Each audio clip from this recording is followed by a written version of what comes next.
Maradona বিশ্বকাপ জিতেছে, মেসিও বিশ্বকাপ জিতেছে। ইনফ্যাক্ট ম্যারাডোনার চেয়ে মেসি ন্যাশনাল টিমের হয়ে 4টা ট্রফি বেশি জিতেছে। তারপরেও আপনি যদি কোনো আর্জেন্টাইনকে জিজ্ঞেস করেন মেসি নাকি ম্যারাডোনা, বেশিরভাগ বলবে ম্যারাডোনা। আবার অনেকে বলবে দুজনেই সমান। মেসির এত অর্জনের পরেও তারা ম্যারাডোনাকে মেসির নিচে রাখবে না। এটার কারণ কি? এর পেছনে রয়েছে অনেক মজার এবং ইমোশনাল একটা ইতিহাস। গল্পটা বুঝতে হলে ফিরে যেতে হবে 1982 সালে। তখন আর্জেন্টিনা ভয়ঙ্কর এক সময় পার করছে। দেশে সামরিক শাসন, রাজনৈতিক অস্থিরতা, মানুষের মনে ভয়, হতাশা আর ক্ষোভ। ঠিক সেই সময় শুরু হয় ফকল্যান্ড যুদ্ধ। দক্ষিণ আটলান্টিকের ছোট্ট কিছু দ্বীপ নিয়ে আর্জেন্টিনা আর ইংল্যান্ডের মধ্যে যুদ্ধ। প্রায় 10 সপ্তাহের সেই যুদ্ধে আর্জেন্টিনা হেরে যায়।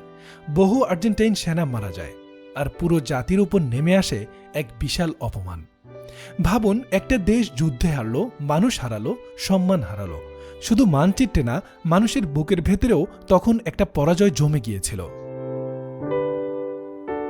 আর তার মাত্র 4 বছর পরই 1986 সালের বিশ্বকাপ। মেক্সিকোর আজটেকা স্টেডিয়াম, কোয়ার্টার ফাইনাল, আর্জেন্টিনা বনাম ইংল্যান্ড। এটা শুধু একটা ফুটবল ম্যাচই ছিল না, আর্জেন্টিনার মানুষের কাছে এটা ছিল অপমানের সামনে দাঁড়িয়ে শেষবারের মতো বলা, আমরা এখনো শেষ হয়ে যাইনি। তারা যুদ্ধের প্রতিশোধ খেলার মাধ্যমে নিতে চাইল। মাঠে নামল ম্যারাডোনা। তারপর যা হলো সেটা ফুটবলের ইতিহাস না, প্রায় এক ধরনের পৌরাণিক গল্প। প্রথম গোল হ্যান্ড অফ গড। হ্যাঁ, সেটা হাত দিয়ে করা গোল। বিতর্কিত, অদ্ভুত, কিন্তু আর্জেন্টিনার ক্ষতবিক্ষত হৃদয়ের কাছে সেটা যেন ছিল ভাগ্যের এক নিষ্ঠুর হাসি। আর তার 4 মিনিট পর ম্যারাডোনা বল পেলেন, ইংল্যান্ডের একের পর এক খেলোয়াড়কে কাটালেন। অলমোস্ট পুরো ইংল্যান্ড টিম কাটিয়ে একা একা ঢুকে গোল করলেন। পুরো মাঠ যেন থমকে গেল, যেটাকে পরে বলা হলো গোল অব দ্য সেঞ্চুরি।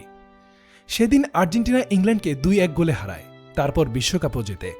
কিন্তু আর্জেন্টিনার মানুষ শুধু একটা ট্রফি পায়নি, তারা ফিরে পেয়েছে তাদের গর্ব, তাদের প্রাইড, তাদের হারিয়ে যাওয়া বুকের জোর। আর সেই গর্ব তাদের ফিরিয়ে দিয়েছিল একজন খাটো, আগুনের মতো বিদ্রোহী মানুষ, ম্যারাডোনা। এ কারণেই ম্যারাডোনা আর্জেন্টিনায় শুধু ফুটবলার না, সে এক যুদ্ধ পরবর্তী জাতির মানসিক প্রতিশোধ।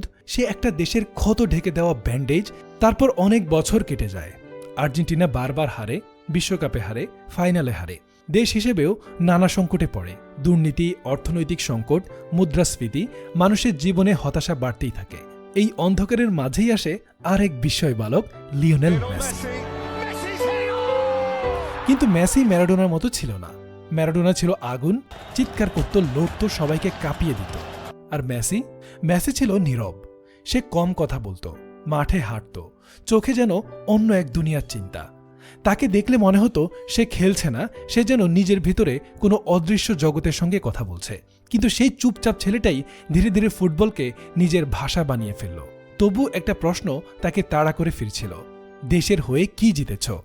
2014 বিশ্বকাপে ফাইনালে হার, কোপার ফাইনালে হার, পেনাল্টি মিস, চোখের পানি, অবসর ঘোষণা, আবার ফিরে আসা। মেসির গল্পটা ছিল এক নিখুঁত আন্ডারডগ স্টোরি। সব পেয়েও একটা জিনিস না পাওয়া, বারবার কাছে গিয়ে খালি হাতে ফিরে আসা। এরপর 21 সালের কোপা আমেরিকা জেতা, আসলো 2022 কাতার। মেসি অবশেষে বিশ্বকাপ জিতল, আর্জেন্টিনা আবার বিশ্ব চ্যাম্পিয়ন হলো। একটা প্রজন্ম যারা ম্যারাডোনার 86 দেখেনি, তারা নিজেদের চোখে দেখল একজন মানুষ কিভাবে পুরো জাতির অপেক্ষা শেষ করে। তাই মেসি আর্জেন্টিনার কাছে অমর। কিন্তু ম্যারাডোনা ছিল একটা জাতির ক্ষতের উত্তর। এই কারণেই আর্জেন্টাইনরা মেসিকে ভালোবাসে, সম্মান করে, কিংবদন্তি মানে। কিন্তু ম্যারাডোনাকে রাখে হৃদয়ের এমন এক জায়গায় যেখানে তুলনা চলে না। আর এই জায়গাতেই বাংলাদেশের মানুষের সঙ্গে আর্জেন্টিনার অদ্ভুত এক কানেকশন তৈরি হয়। একটা জিনিস খেয়াল করেছেন, আমরা আর্জেন্টিনার নাগরিক নয়। আর্জেন্টিনা জিতলে আমাদের পাসপোর্টও বদলায় না, হারলে আমাদের দেশের অর্থনীতিও বদলায় না। তবু কেন আর্জেন্টিনা একটা ম্যাচ হারলে বাংলাদেশের গ্রামে গ্রামে মন খারাপ হয়? কেন মানুষ লাখ লাখ টাকা খরচ করে পতাকা লাগায়? কেন নীল সাদা জার্সি দেখলে মনে হয় এটা আমাদেরই দল? এর আসলে কোনো লজিক নেই। হয়তো কারণ আমরা কষ্টের গল্প বুঝি, অপেক্ষার গল্প বুঝি, বারবার হেরে গিয়ে আবার উঠে দাঁড়ানোর গল্প বুঝি। তো দর্শক, আপনি কেন আর্জেন্টাইন সাপোর্টার হলেন সেই গল্প জানান আমাদের কমেন্টে। আর সাথে থাকুন ইন্সপিরেশন মিডিয়ার।